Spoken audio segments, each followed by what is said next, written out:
This is the Hydra Alien Pro. You're watching CineD. Hey everyone, Graham Ayler Sheldon here from CineD.com. Welcome to CineGear 2024 here on the Warner Brothers lot. I'm in the Tilta booth. Now, Nick, I know what a Hydra arm is, but the Hydra has multiplied into something behind me here. What is this behind me? Yeah, so this is the Hydra Alien Pro. This is the next iteration of our very popular Hydra Alien system. So yeah, there's a lot of new stuff. It looks very different, but it pretty much functions the same as the original in terms of anyone who's familiar with the previous system, I think will feel very comfortable setting this up and using it. Well, let's dive right in. So you have it mounted on sort of a bike here with a speed rail kind of system. Walk me through it. Yeah, so there will be a couple different configurations. This is probably the most straightforward one in terms of the 50 millimeter speed rail clamp, similar to an option we had for the Hydra Alien. But the big upgrade for this is the payload is now significantly improved. We're right at about 30 pounds of payload, meaning this can fly Ronin 2 as well as like small Alexa Mini builds, you know, kind of your maybe not full-size cinema cameras with large zooms, but you definitely have a lot more freedom in terms of what you can mount with this. Yeah, a 30-pound payload, tons of cameras included within that payload. So now look, I always ask you guys this, especially about the Hydra Arm Mini setup time. How fast can I get this up and running? So this is actually faster than, I mean, not the Hydra Mini. Well, actually, no, this is faster than the Hydra Mini, but this is significantly faster than the Hydra Alien previously. It uses a new kind of like slide and lock system, kind of similar to a dovetail, but with a kind of quicker, you know, main function. If you're familiar with the Hydra Alien, you know it has these kind of like locking washers that you need to take on and off each time you make an adjustment. This has kind of really sped up the setup time, meaning you can kind of get this going from case to a car in probably under 10 minutes if you're familiar. Well, now let's compare the Hydra Alien and the Hydra Alien Pro. Are you discontinuing the other version? Is that still going to exist? What are the different users for both systems in your mind? So we still will have the Hydra Alien Pro. I think in terms of the lighter weight gimbals in that 15-pound payload range, it's still a great option, and it will be a little less expensive than this system, so we will continue supporting both of them. However, this is going to have the kind of full range of payloads, meaning as you see, we have it with an RS4 and a Komodo. It can handle those smaller cameras. It can handle the larger builds. This is kind of just like, you know, another option. It's the intermediate between the existing Hydra Alien and something, you know, heavier duty like the Hydra Arm Mini.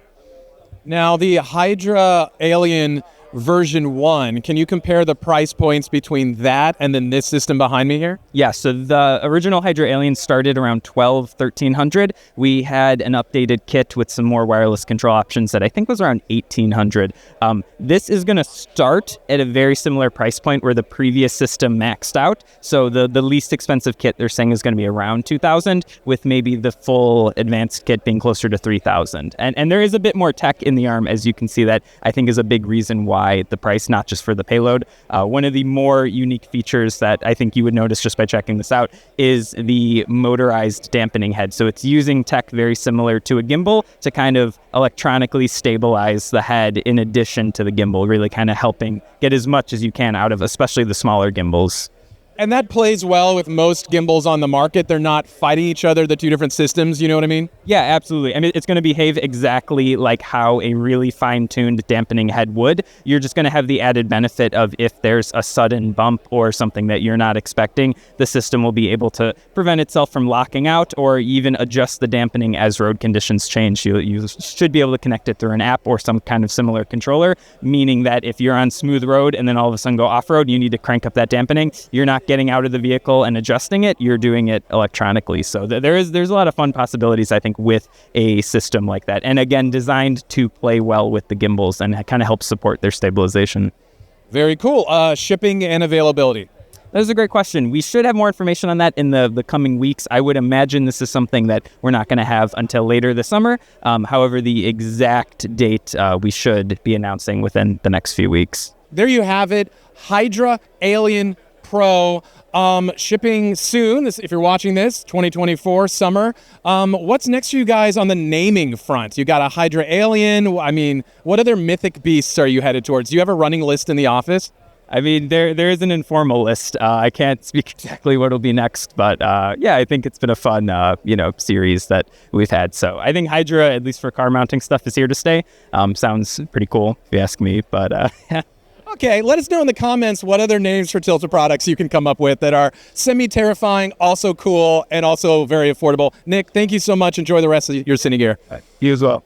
Okay, stay tuned for more continuing coverage from Cine Gear 2024 at CineD.com. If you could like and subscribe, that would be awesome. Thank you very much.